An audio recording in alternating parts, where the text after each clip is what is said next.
Gəmiləri yandırmaq. Gəmiləri yandırmaq ifadəsi geriyə yol qoymamaq, qələbə naminə yalnız irəli getmək mənasında işlənir.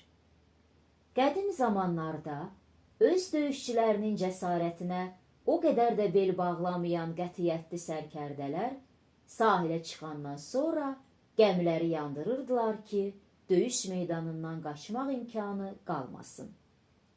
Geriyə yolun olmadığını görən döyüşçülər ölümü gözə alaraq əzmkarlıqla vuruşur və çox zaman qalib gəlirdilər.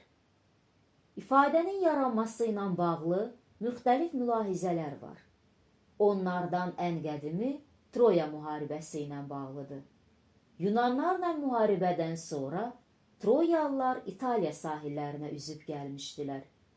Bu yerlərin təbiəti Troya qadınlarının elə xoşuna gəlir ki, ərləri buradan heç yerə getməsinlər deyə bütün gəmiləri yandırıblar.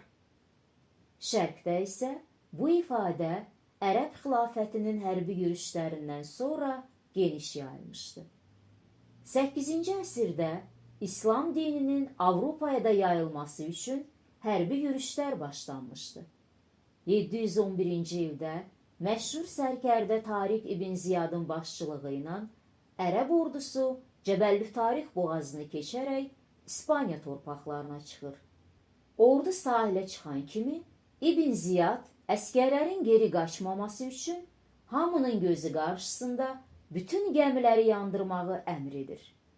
Sərkərdə ordu qarşısındakı çıxışında bildirir ki, bu müqəddəs məqsəd üçün ölənədək döyüşmək lazım gələcək. Arxanızda düşmən kimi dəniz, önünüzdə dəniz kimi düşmən, sonadək döyüşməkdən başqa yol qalmamışdı.